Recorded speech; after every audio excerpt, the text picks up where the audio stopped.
o Ex-Pajé é um filme que narra um pouco a história de um personagem, Suruí Paetê, né, que são indígenas que vivem ali em Rondônia, é uma terra indígena entre Rondônia e Mato Grosso. E como o título já anuncia, né, esse ex-pajé, o Perpera Suruí, hoje dentro da aldeia tem essa condição um pouco deslocado, né, digamos assim, porque é uma aldeia e uma terra indígena que passa por um processo de evangelização neopentecostal, de grupos neopentecostais atuantes ali. E o filme trata desse processo, digamos, a partir desse personagem, de reconstituir essa identidade dele como pajé, como líder espiritual dessa comunidade, né? Um papel de um sujeito que faz um pouco a mediação entre esse grupo social e o mundo espiritual, né? Que é um papel fundamental na condição social do Suruí, assim, na existência do Suruí. O filme começa com imagens pré-contato, uma imagem aérea filmada pelo Jorge Bodansky, em 69, né, que oficialmente eles foram contactados pela FUNAI em 69, e dessa imagem aérea, onde a gente vê as malocas Suruí ali, a gente vai para uma imagem já do contato, também em 69, aí do gesto von Puttkamer, e aí as imagens da troca, né, das oferendas ali, da troca de objetos materiais ali entre os Suruí e os agentes da FUNAI. Dali a gente passa para a aldeia hoje, na situação que a gente vai começar a seguir o Perpera Suruí. Bom, o que está aí extra-fílmico, né? Porque tem outros filmes, além do Ex-Pajé, pelo menos um outro filme, que estão situados nessa posição que me interessa aqui, agora, daqui em diante. O Ex-Pajé é um caso, né? E o outro é o Chuva e Cantoria na Aldeia dos Mortos, também de 2018, que é um filme do João Salavise e da René Nader Messora. E os dois filmes tiveram uma carreira bem sucedida, principalmente em festivais internacionais, né? O Ex-Pajé ganhou um prêmio do júri em Berlim, um prêmio especial do júri, e o Chuva e a Cantoria na Aldeia dos Mortos ganhou o prêmio Sertã Regá em Cannes. E os dois filmes operam estratégias semelhantes, assim, isso que eu disse, uma certa condição de autoficção, né? De colocar os personagens indígenas interpretados por atores indígenas ou interpretando a sua própria história, mas em o filme todo previamente elaborado por uma equipe de cineastas, né? Filmes que respondem, digamos, a esse mercado internacional, um certo circuito internacional de cinema documentário, né? Ou de cinema comercial, se quiser, ou seja, são filmes elaborados como um produto, eu diria, para esse mercado, esse circuito que existe, né? O projeto do Ex-Pajé é um projeto assim, desenvolvido em laboratórios de roteiro, laboratórios de documentário, certamente foi maturado, né? E colocou as questões assim, de como pensar esse objeto fílmico, esse produto fílmico, como ampliar suas possibilidades de comunicação, né, com públicos leigos, digamos assim, não exatamente especializados em questões indígenas e tudo mais. Outra questão, além dessa situação do desenvolvimento dos projetos ligados a esses laboratórios que hoje são que se expandem, né, Brasil afora, e que são ligados também a laboratórios internacionais e tal, eu acho isso uma coisa interessante, que são laboratórios que impulsionam os filmes a buscar justamente essa comunicabilidade e estruturas narrativas que sejam adequadas, né, a esses públicos mais amplos. Mas o Luiz Bolognese também queria colocar essas questões. O Luiz Bolognese, que é um roteirista, né, premiado, conhecido, roteirista de cinema de ficção, mas é também um cientista social, né, além de ser roteirista premiado, diretor premiado, ele tem uma formação em ciências sociais, né? Eu acho que isso é importante, porque não se trata, claro, apenas de formatar um projeto de documentário para se encaixar no circuito comercial de distribuição, ou circuitos de interesse. Acho que o papel do Luiz Bolognese, a figura dele, traz um comprometimento com aquele tema, né, com aquele objeto, importante assim, para os rumos com que aquele filme vai tomar. Outra coisa assim, extra-fílmica que eu queria trazer é uma questão mesmo mais etnográfica, digamos assim, né? do Suruí, que é a questão de que a sociedade, para o Suruí, a sociedade é compreendida a partir de uma divisão em metades, dualismos, nos segmentos sociais, nas atividades produtivas, na vida ritual. Todas essas atividades, elas são expressas a partir de uma dualidade. E o filme, né, se alguém já viu, deve lembrar, você tem várias dessas situações de dualidade aparecendo ali, né? Por exemplo, os homens que vão para a caça e as mulheres vão para a roça, né? As dualidades assim da aldeia e da floresta, evidentes, tudo isso, né? E há essa dualidade que está encarnada no papel do pajé, ou na figura do pajé, entre o mundo histórico, o mundo físico e o mundo espiritual, né? É esse sujeito, esse homem extraordinário, digamos assim, comum, que tem esse papel de se comunicar com os espíritos, né? Tem até uma frase, conversando com um jovem lá, e o Perpera fala, os homens comuns, né? Fazendo referência aos outros habitantes da aldeia. Os homens comuns não se comunicam com os espíritos, é o pajé que se comunica com o espírito, né? Um homem comum, né? Extraordinário, com algum tipo de saber ou de condição dentro dessa sociedade. E essa questão dos dualismos, assim, me parece são norteadoras das escolhas do diretor, né? Um filme construído em certas modalidades, em certas modulações, como eu coloquei aqui, né? Esse pajé e as modulações do documentário. Então o filme, em termos formais, você pode passar uma tela, por favor? É só algumas imagens do filme para ilustrar um pouco assim. O filme é filmado numa janela widescreen, né? Então a imagem é belíssima, né? Os planos do filme são muito bonitos. O filme é filmado como nos moldes de um cinema observacional, onde a gente está tendo acesso a essa comunidade dessa aldeia e a situação que se desenrola ali diante dos nossos olhos, né? Pode passar mais um, por favor. O que ocorre é que a gente vai vendo isso e isso tem uma forte dimensão de encenação mesmo, né? Esse filme é construído com estratégias de encenação. Esses personagens encenando sua própria vida, sua própria história, né? Certamente em situações narradas por eles, para o diretor, para a equipe, né? E reencenadas para o filme. Então tem uma série de estratégias típicas de filmes narrativos, né? Tem uma estrutura narrativa, por exemplo, situações de roteiro mesmo, assim, sabe? Onde você tem uma situação de promessa que futuramente vai trazer uma colheita, né? Digamos assim, como roteiristas gostam de dizer. Então a gente vai vendo no filme pequenas coisas que estão sendo plantadas que futuramente você vai colher adiante, né? Então isso tudo é uma estrutura elaborada, né? Previamente elaborada, que me parece não é somente o resultado de muitas horas de filmagem e trabalho de montagem, né? É exatamente um trabalho de roteirização mesmo, claro, a partir de uma relação de aproximação, de comprometimento com esses sujeitos, né, que estão sendo representados ali. Então a articulação entre espaços, né, entradas e saídas de quadro, olhares, uma decupagem típica também de filme narrativo. A fotografia composta, né, por exemplo, essa cena que ele vai fazer compra, né, porque a gente vai acompanhando uma certa rotina dessa aldeia, né, do Perpera. Essas cenas que a gente viu são as cenas que ele vai para a cidade, ali na lotérica, pagar alguma coisa, aqui no supermercado, né, fazer alguma compra e tal. Então você vê que os planos são elaborados, os movimentos dentro do quadro, entradas e saídas, tudo isso é muito elaborado. E tem personagens também que cumprem certas funções nessa estrutura, né? Claro, tem o Perpera aí, esse ex-pajé. A gente tem um sobrinho dele que pode passar mais um, por favor. Essas imagens do Perpera, que é esse personagem, né, o ex-pajé,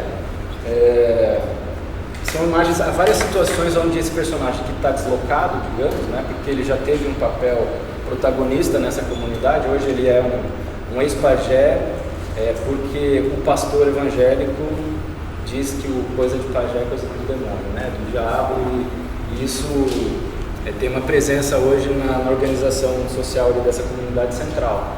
Então esse ex-pajé ficou nessa posição meio hoje ele tem uma posição desfavorável, né, uma posição meio inferiorizada. E há várias cenas que colocam ele nessas situações. Por exemplo, quando ele vai lá para a cidade, ele está esperando na beira da estrada, a caminhonete encosta, o sobrinho está dirigindo, ele pede uma carona, e o sobrinho está levando umas coisas para a cidade e fala, não cabe você, vai na caçamba. Então, um ex-pajé, né, alguém que teve um papel central ali nessa organização social dessa comunidade, hoje vai na caçamba porque as coisas estão dentro do carro e não dá mais para ele ir. E várias outras situaçõezinhas que vão mostrando isso, assim, né? Acho que um roteiro bastante elaborado nos seus detalhes de como trazer essa história que é se bacana ter feito. Então tem essa dualidade também, né? Uma estratégia, digamos, observacional, mas uma situação encenada, né? Na maioria delas, situações encenadas. Tem essa fotografia widescreen bastante composta, situações controladas, há pouco ou quase nenhum acaso, né? Tudo é bastante controlado e feito para a câmera. Mas é um desenho de som, né? Digamos também algumas dessas dualidades, assim, um desenho de som bem interessante em certas passagens que vão tentar fazer essa situação da ligação dele com o mundo espiritual, né? O mundo do não visível, que o som vai trazer através de uma reverberação, de alguma coisa que ele nota quando olha para os insetos, quando olha para a floresta, quando aquilo deflagra nele um processo de uma ligação, digamos, metafísica, assim, né? E mesmo nessa situação também dos regimes enunciativos, né? Tem todo esse controle, que é uma operação que vem do roteiro e que o diretor opera ali, né? Desse documentário narrativo, digamos assim.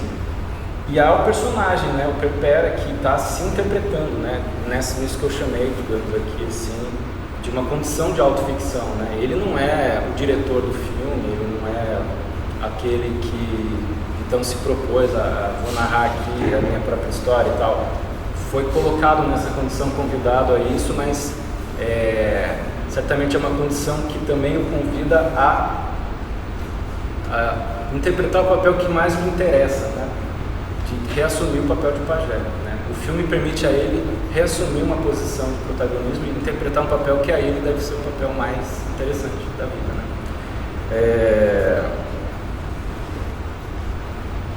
E aí, acho que pode passar, por exemplo, desculpa, volta lá, então essa cena dele vestido, né? Ele está indo para esse culto evangélico lá onde ele trabalha, eu acho. Ele ficou na condição de uma espécie de porteiro do culto, assim, né? Ele está sempre nessa posição quando mostrado diante do culto. Então ele veste roupas que visivelmente são maiores do que ele, né? Uma coisa assim de um deslocamento, como eu falei, de um desconforto, né? As roupas são maiores. Aí passa, por favor. Aí quando ele senta sempre na porta da igreja, né? Ele só entra para abrir e tal, e quando tudo está acontecendo, ele fica nesse lugar entre o externo e o interno, né? Passa lá, por favor. Então ele está nesse lugar onde ele está sempre olhando assim para esse lugar aberto que é o mundo natural, que é o mundo metafísico, talvez, com o qual ele tem uma relação, né?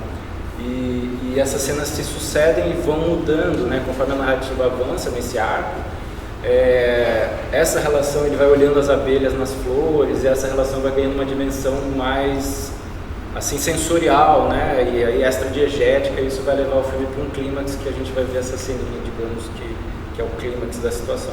Esses personagens, pode passar, por favor.